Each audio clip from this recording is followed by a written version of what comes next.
I'm not like on acid. I'm just, I am on some drugs for pain for my lost tooth.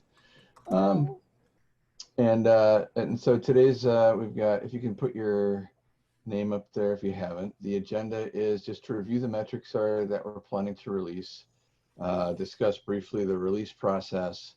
I want to do an update on some of the community reports because I think the community reports are particularly of interest to the risk working group. I also want to bring to the attention of this group forks.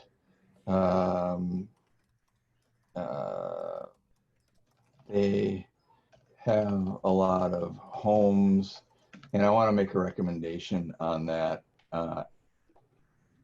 for the forks piece. And that's it. Those are the things that I have on my agenda. Is there anyone else that or on my agenda? That's the agenda items that I called from prior discussions. Are there other things that we need to discuss, Matt or Kate or Elizabeth? I've got a hard stop at past, unfortunately, today. That's what we love about you, Kate, because you keep this movie going. Or this, so I'm just basically meeting going. If you want to be talking about the community reports up front, that would be good from my perspective if you want my input on the Zephyr stuff. So okay. That's why I'm mentioning it, okay? Yeah, no, and that's good that you are mentioning it. And so there's a couple of additional community reports that have been developed over on the Augur side that we're going to preview for Kate later today. And one of them has to do with newcomers and really looking at what the newcomer retention rate is. And we've piloted that report on Jenkins X, and that's where it's living right now. So if I can just have a minute to bring up that report while we discuss a few other items, that would be helpful. Sure. Is the report publicly posted? Can you share it too? Or? I can. I haven't shared the Zephyr report that we did previously, but I could. Kate's given me permission now because it's already public to share that Zephyr report. And so I think that's a really good place to start. I think I could have asked much sooner to share it, but I lost track of that to-do item of sharing it because it was about a week and a half after we shared it with Kate, and I shared it that it existed with the group that the technical steering committee for Zephyr actually made it available or reviewed it themselves so that it could be public. Let me say that. They reviewed, it was reviewed with you, and no one was raising any big flags or any big contradictions with the report. So right. It was reviewed by by its community, and no one found any issues with what was being reported. Yeah, and so it has enough credibility that if they see it showing up somewhere else, they're not going to have a concern. Well, yeah. And so I pasted the link, and I'm going to share my screen to walk through it. And can you still see that? Yep. All right. So there are a couple things that are distinct from the Zephyr pull request report compared with the standard report that we had delivered before. And I talked about this, but I couldn't show you. And the biggest difference is, in this first case, we focused on pull request analysis. We're finding that when we talk to individual communities, the thing that's most important to them is an understanding of how active and responsive the community is to pull requests and how the volume of pull requests is influencing the responsiveness. And so the other dimension that's novel compared to the standard report is that we are presenting anonymized competitors inside this report. So for the first page of the report, and this is more than a page, Matt, so you can make sure that's clear. This is more than a page, but that's just the way it is, because the graphs are kind of big and it is more visual. And there's a couple of distinctions. One is that you have all the merged and all the not merged in one column. So we take all of the pull requests that are in some kinds of closed state per year, and we say these are the ones that are merged and these are the ones that are not merged. And then we talk about the merged and not merged among the slowest 20%. And this graph shows you pretty consistently that if a pull request is not, if the slowest 20% in this case are, it looks like they're merged, but that's not what I remember, but okay, we'll go with that. A lot of the slowest ones end up merged after a long time, or they end up not merged at all. And so you can see just basically a high level volume of pull requests to orient you. Is that good for everyone so far? And the all merged and not merged includes the slowest as well. That's right. That's right. Highlight that out. And quite frankly, if you look at the size of the slowest of the not merged and the slowest not merged, that the slowest not merged are lining up with the not merged pretty much. And so that was one of the insights we had from later. It shows up later in some of your other charts, but that's, I think, what you're remembering, Sean. Yeah, that's exactly what I'm remembering. And so then the next thing that we wanted to look at is, if we have these long running pull requests that are usually rejected, how quickly are they being responded to? And so we have a couple, this is a number line of the length of days that the pull request is open in each year, and not merged mean days to close versus merged mean days to closed. And then mean days to first response and mean days to last response. And what you can kind of see happening here is, if you just look at the mean days to first response for the merged pull requests, so blue on black from bottom to top, you can see that at the very beginning of Zephyr being out there in the GitHub ecosystem, it took about a little over 4 days to get that first response to a pull request. And as Zephyr got better at responding quickly and recognizing that that's an important component of keeping new contributors engaged, that number was cut in more than half. So it was about 1.7 days for things that eventually ended up merged.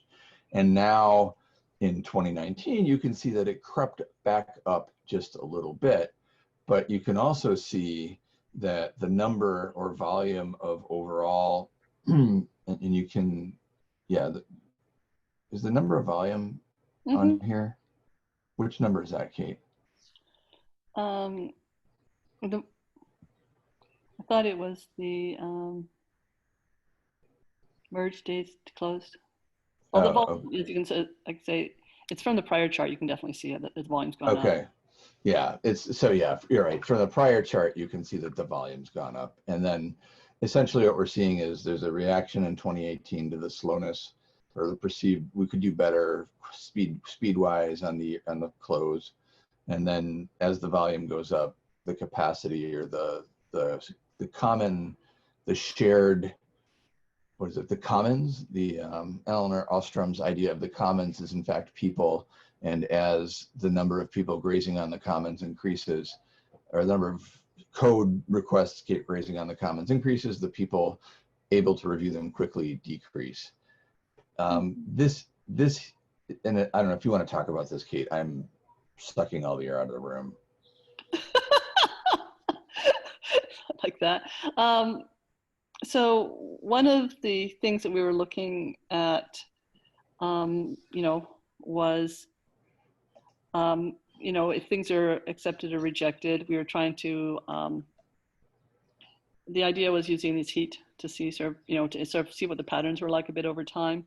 And probably more significant if you go to the next slide, and you can sort of do the comparison against the other repos, where we have, Zephyr, and you can see Zephyr, red is obviously things are taking long, but you can sort of see that, there's spots where we're not thrilled with Zephyr, but compared to some of the other alternatives out there in this space, the Zephyr community is doing pretty well. Yeah, I think this is where the competitive analysis comes in, and I think it might be something that we want to offer in the standard reports, is the ability for people to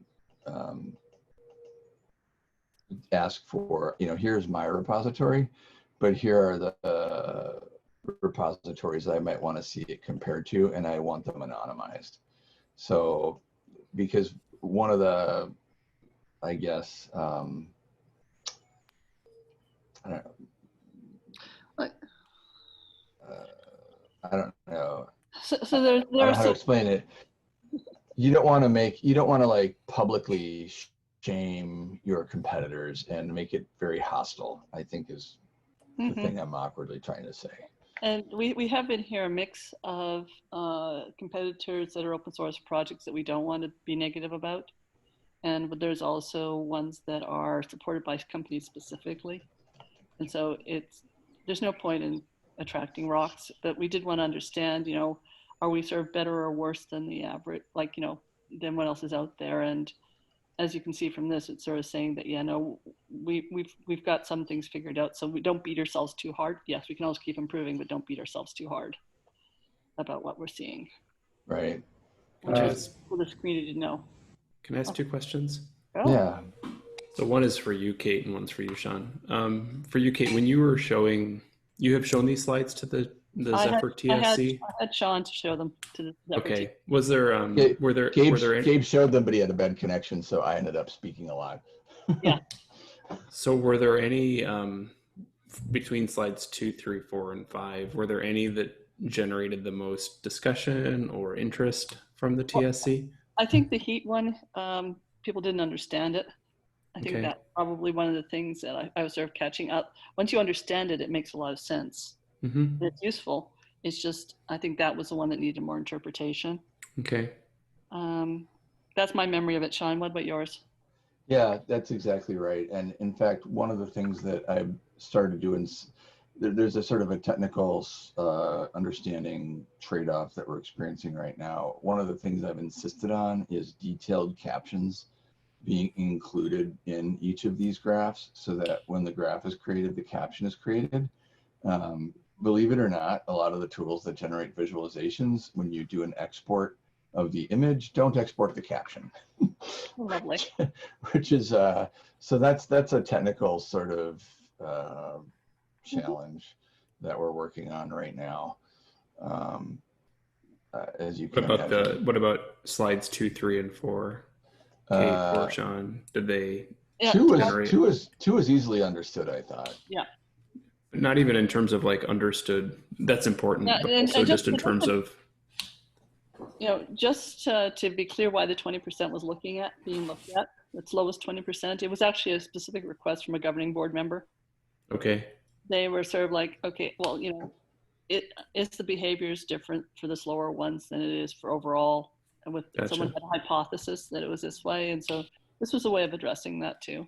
And whether it be the slowest 10%, slowest 20%, not sure what the right number to use in general is. But looking at the slower ones does, say where it was an idea to see do we have a behavior issue. Okay.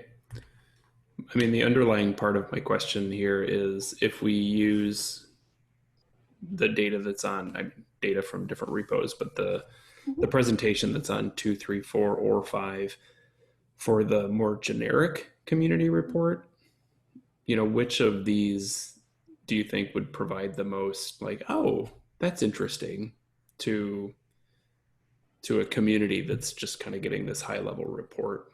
Two. Two is the most interesting. I think 3 and 4 also have high value, but only when I think we would want to maybe show 2 and 3 side by side. Because as I was explaining it, I couldn't remember which ones had the volume isn't as clear here. And so the reason why the responsiveness went back up in 2019 isn't clear on this slide, but if you look at it with this slide, it's a bit more clear because you can see the growth in volume, right?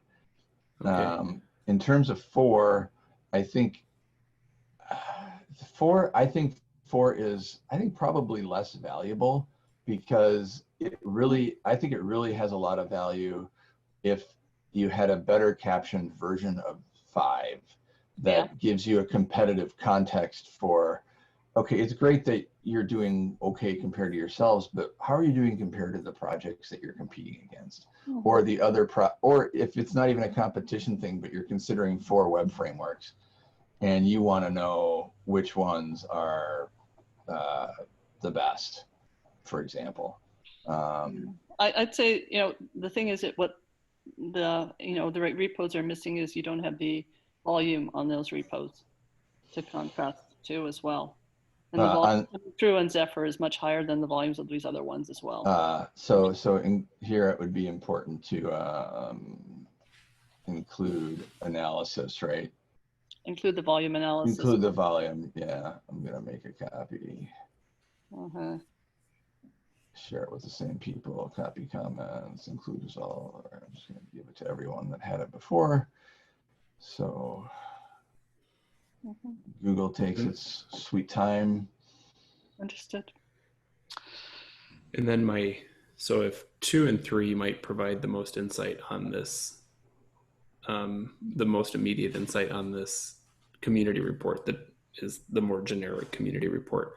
Yeah. Sean, my question for you is, how much effort is it to produce 2 and 3 quickly?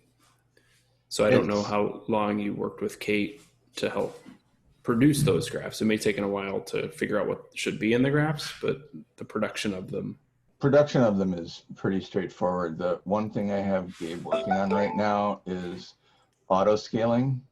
So obviously Zephyr has a max, the Y max is around 6,348, right? And different projects are going to have different Y maxes. And we have some logic in there to sort of tune the size of the graph to the Y max and the X max, so that if you have 100 repositories, it finds a way to, 100 is probably too many, but if you have like 3 repositories, I think up to 10, the Y max and the X max can be scaled so that this fits on a page. I think when you get but I don't think we're talking about really asking, I don't think we're opening up the door to more than that in this request. Okay. And what about,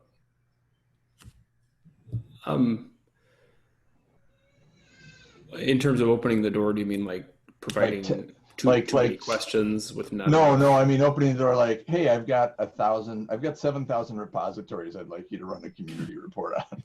Yeah, I think we'll say, listen, no, you can't do that. Yeah, okay. We're happy to help. I thought that's what you would say, but I really wanted to make sure. Yeah, and then number 3, slide 3, is that same deal? Is that fairly straightforward to generate? Yeah, and this I think is another one where showing the volume I think is really important, because it otherwise doesn't have as context. Otherwise, yeah, the context is missing. Like it relies on the prior slide, and I think some of these, like this is in presentation format because we were doing it as a presentation, but I think some of these can be annotated and included they don't have to be as big. I think the fonts can be not bolded, smaller. There are ways to make it a little bit more fitting on a page friendly. Okay. If that makes any sense at all. So then I'm going to have Kate cancel her meeting if I show her this next part, but I'm going to do it. Well, Kate, do you want to show the rest of this, or Matt, do you want to see the rest of the Zephyr one right now? Do you want me to fire through it real quick so you can see what it is? Yeah, I mean, I don't mind taking a look at it. So the mean days to first response for closed pull requests, the critical observation that came out of this is, I don't think a shock. It's that when a pull request ultimately ends up not merged, the response time is slower. because people are avoiding it, or for whatever reason, unsure what to do with it. It doesn't fit into an existing bucket. There's no clean ownership. Yeah. It's usually what seems to be happening in these ones. And this is really consistent also. A lot of them tend to be bigger, and this is consistent with what the work Kevin's doing right now, Matt. On the James paper, where just in terms of the size of PRs. Yeah, like larger PRs just take longer to get accepted. And there's, I forget the Howison word for it, but superposition. Superposition, thank you. This real consistent with that. I'm going to go a little faster now. Mean days to first response for closed pull requests. You can see here that I think this is a really great story for Zephyr because, and I think maybe volume. Oh, look, I already put volume we've talked to these already. Yeah. Yeah. Okay. And then this one is a bit cleaner, mean number of comments for closed pull requests. Also not a surprise that pull requests that are rejected have more comments on them in general. Mm-hmm. Mean comment, but for the slowest, let's see, mean comments for all pull requests, merged, rejected. It's a little bit more for merged ones on the slowest 20%. So I think my experience doing research on this is that the ones that aren't merged get a lot of comments and sort of hate messages, and the ones that are merged have a lot more questions about what is this really about, and if they end up merged, that's probably what was happening. Mm-hmm. Pull request commits.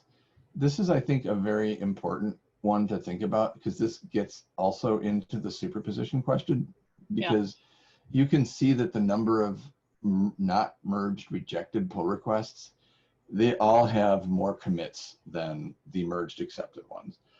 Again, super consistent with the work that Howison did on superposition, that the bigger it is, the harder it is to understand and the less likely it is to be merged. Mm-hmm. It's going to take longer. Yep. Require a presentation at the TSC and then a discussion half the time. Yeah. And then finally here, we looked at median, and I think, as I think about this more and more, median may be a better number than merge for a lot of this stuff. But when you have essentially mean days, this is by project. No, this is by, this is still Zephyr. This is all Zephyr. Yeah. Mm-hmm. Yeah. So all merged, all not merged, and then the slowest, and you can just kind of see the difference. And this one didn't have any outliers taken out, but occasionally when we have like a super extreme outlier, we'll remove it because visually it just destroys the graph's usefulness. But we didn't have to do that in this case. And then this is a dot for every single thing. And it's an indication of the days to the first comment. The 20% slowest to close pull requests have about the same as the rest, but all closed pull requests, sometimes comments occur a month after opening. So there are these occasional, it's just a novelty. Sometimes a pull request is issued and it takes more than 2 or 3 weeks for the first comment to occur on it. And these are very anomalous, but we're pointing them out. And this is the mean count of event type for close requests. So each pull request has an event listing, every event that occurred on that pull request. And events include things like comments, being closed, being referenced, being subscribed, being labeled, having a review request. And you can see that in all cases, the number of events on a pull request continue to increase as time went forward. So the more active and developed the Zephyr community became, the more people were, the more comment and closing and referencing and subscribing accounts occurred. Now we could, one idea I have for this as I look at it is we might want to do a normalization, like give this a z-score so that you can see it year on year, because obviously there'll be more comments if there's more people. If you do that, make sure to up the volume numbers and put volume in there for participation to give it context. Okay. Yeah, and we're at 699 contributors in Zephyr right now. Sorry, just checking to see if you've made it over 700 yet. Yeah, I've said elsewhere that I think Zephyr's shown a tremendous, like, I want to follow all the stuff Zephyr's done, because the way this community has grown has been a kind of a case study, honestly, in steady, slow, systematic growth. And it's been pretty fun to watch. I know Kate needs to go right now. Would you like to see a quick preview of the stuff we'll talk about at 4:30, or do you just want to? I'm afraid I need to not be too much later. You need a bio break between my meetings.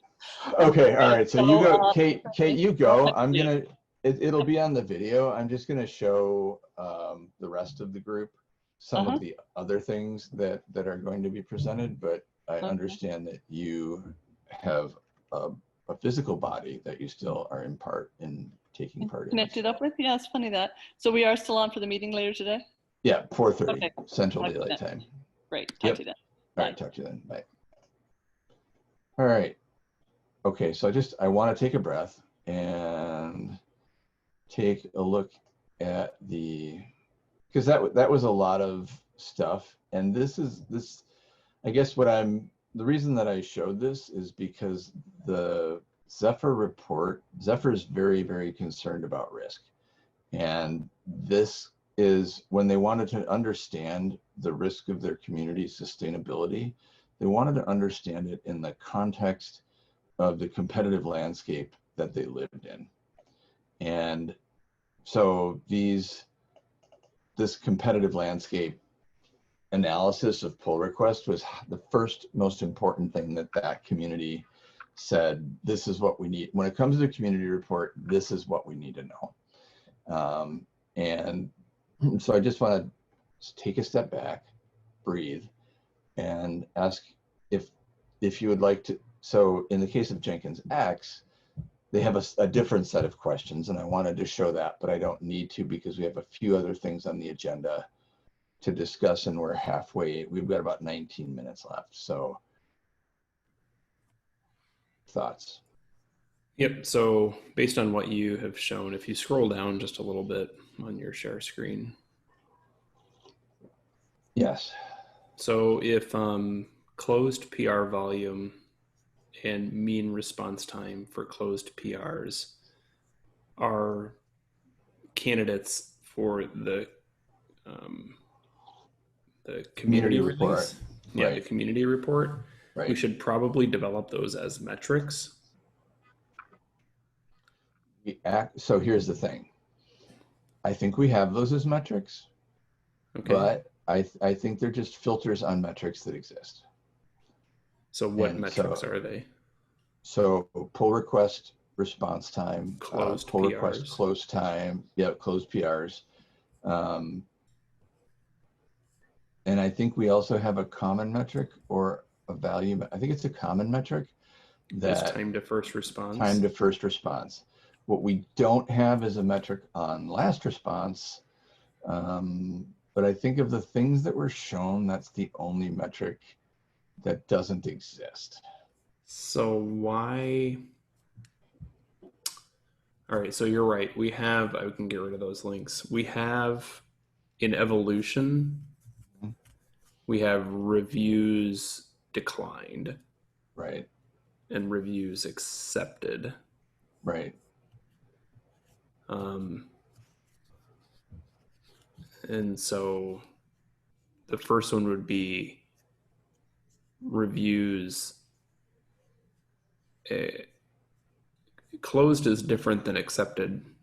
It's a combination of accepted and declined. Closed is a combination of accepted and declined. Merge is a combination of, no. Closed is a combination of rejected and closed, and accepted and closed is accepted. So merged and closed is accepted. Sorry. Merged and accepted, accepted and merged are the like. Well, it can't be accepted without being merged. Yeah. So if it's closed and merged, then it's accepted. If it's closed and not merged, then essentially there's no merge date, then it's rejected, right? So looking at the two evolution metrics, one is called reviews accepted, and which is PRs, and the other is called reviews declined. Right. Those are the two words we have. Right. That's important to keep. So here's what I would say. I think it's important that be noted in the that be annotated, so it's in the case. So there's two linguistic things happening here.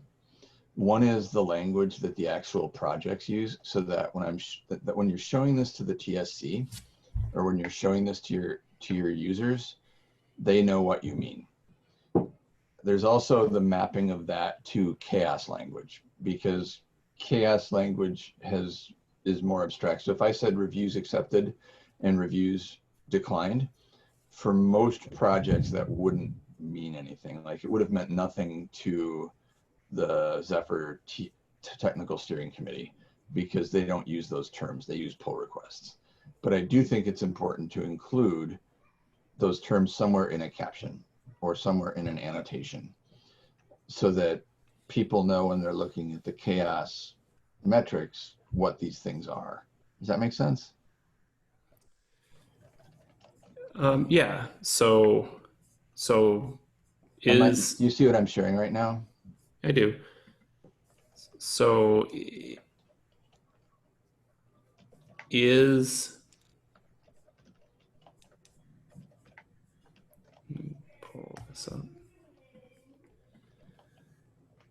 Is a closed PR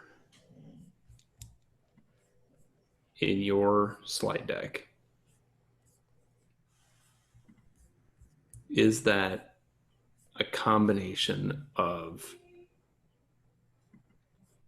PRs accepted and PRs declined?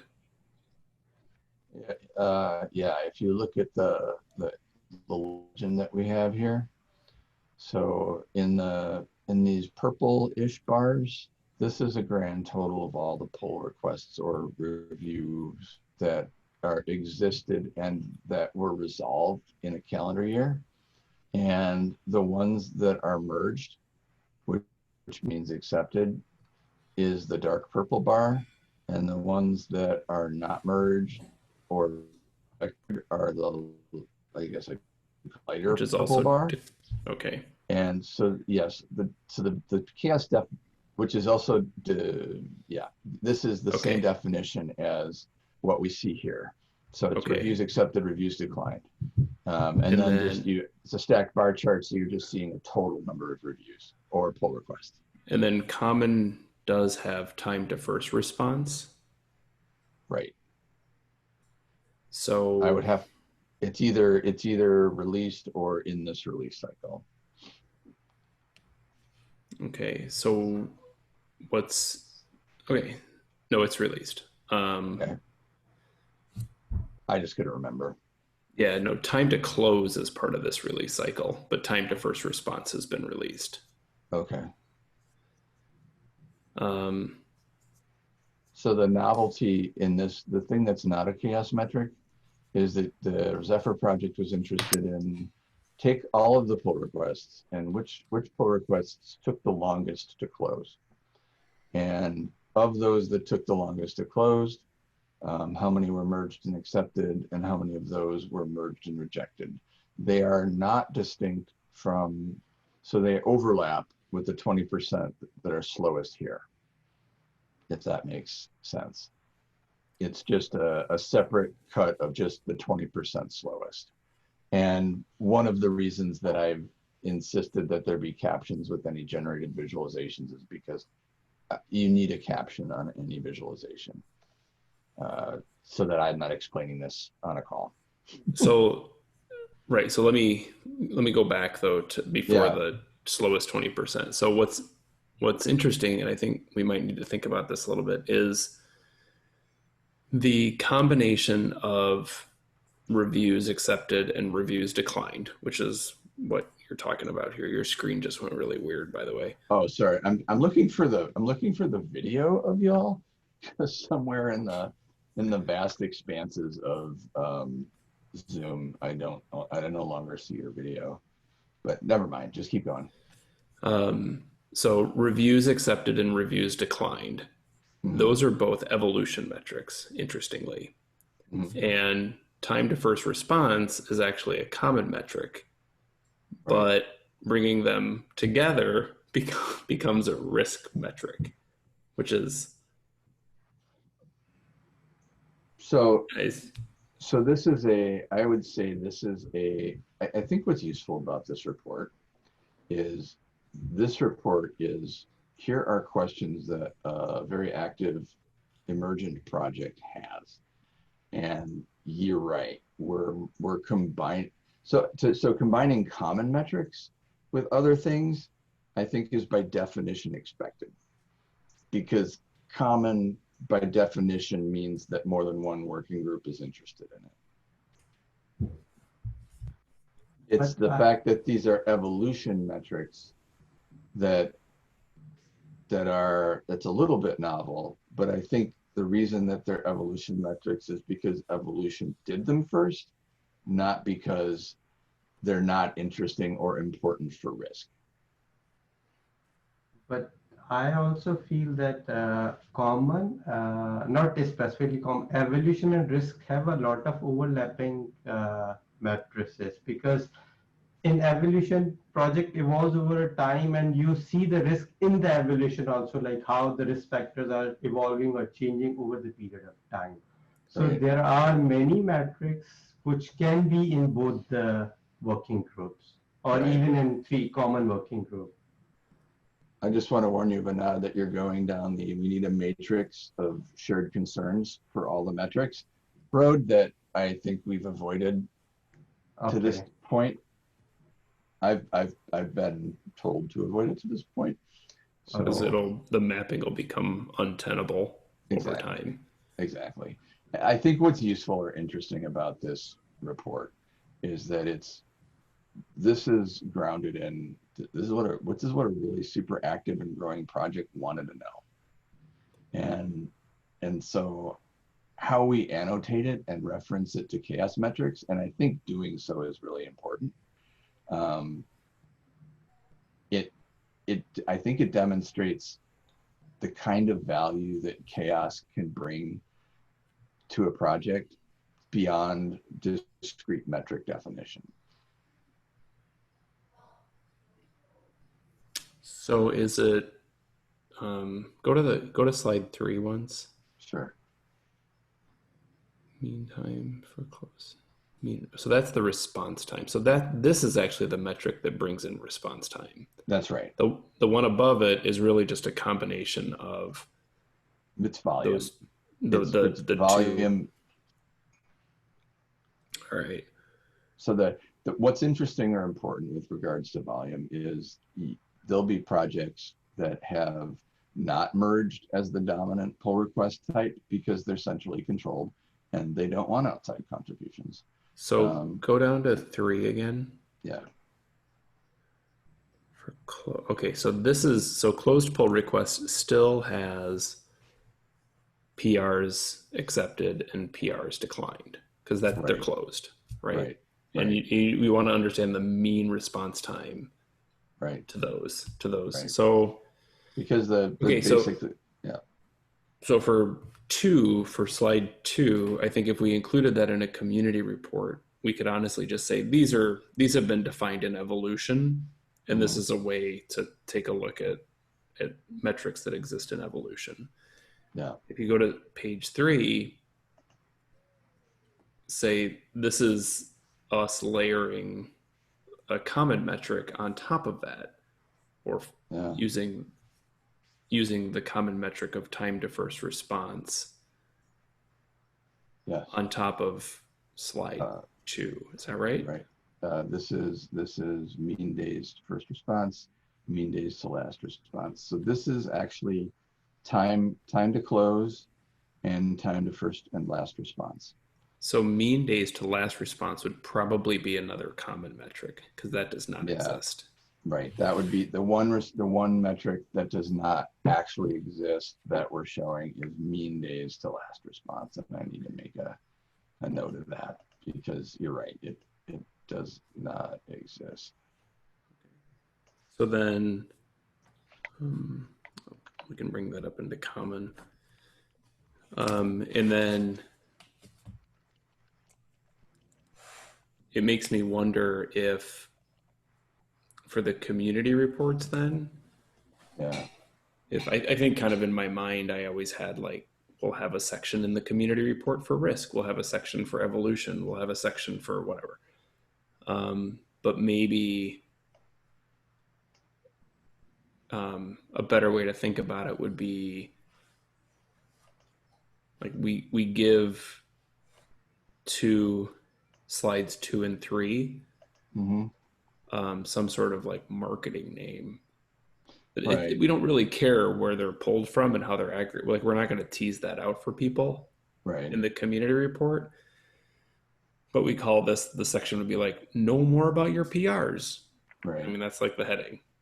Well, I think I think one of the narratives that we can put around the community report is here's CHAOSS is defined. Like there has not been agreement in the open source community about what a commit is or a pull request is or time to close is.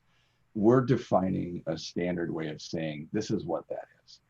And that is useful in and of itself because now all of your metrics, regardless of the tool, have the same definition.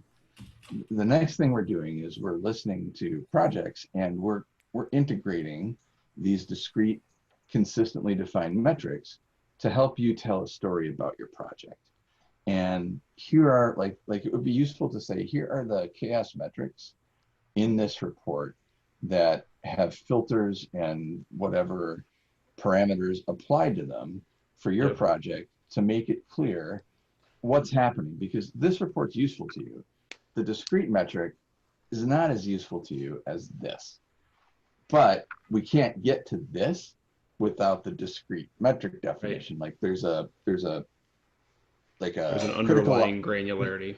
There's a critical path. So then it makes me think the community reports should be less like perfunctory, less functional, and more. Have you ever seen the movie Starship Troopers? Yeah. So there's like this line. They're always like, "You want to know more," and they would tell you more about how to join the Starship Trooper team. Yeah. It was kind of like a, it's propaganda, right? I was a member of the $6 million $6 Man fan club as a kid, and Lee Majors wrote me letters once a month about the $6 million man. So yes, I know what you're talking about. So, but maybe like the headings are like, you want to know more about your PRs? Like that's actually the heading in the report. And it's these two things. Want to know more about licenses? Here, like our headings are actually more narrative and less functional. I don't know if that made sense, but it did. It's and I think, and so I guess I've been trying to say this, but being very unsuccessful because I haven't had permission to share the Zephyr report. Like when I say, I think we need different metrics, this is what I've meant. And I haven't had the ability I haven't had permission to share the Zephyr report until now. And so this is kind of, I think this is a really great way of elaborating on risk. We have 2 minutes left. Would you like to see a quick preview of how another project has prioritized first response and repeat contributors in a report for them? I don't need to see that. This has been super helpful. Okay. Do you want to be invited to the discussion at 4:30 with Kate and Gabe and Carter and I about that report? Yeah, you can invite me. There's been some changes in the swim schedule at our house, so I may or may not. Well, I mean, I think a 5-mile run is the perfect way for Nate to get ready for his swim, but that's your call. He did a 15-mile bike prior to a swim, so. Well, okay, so he's the guy. So I guess with, I will say that on this particular instance of the risk project, we really got some interesting discussion going. We didn't get to things that we didn't get to everything, and I will leave it to the group to get metrics ready for release, i.e. me and Kate. And thus motion to conclude on time the risk working group meeting, and see you all next time. Alrighty. I feel like Thanks, it's Sean. an Andy Griffith. I feel like it's an Andy Griffith show exit at this point, but there we go. And I have no way to stop record here. Stop recording. You do. I'm stopping.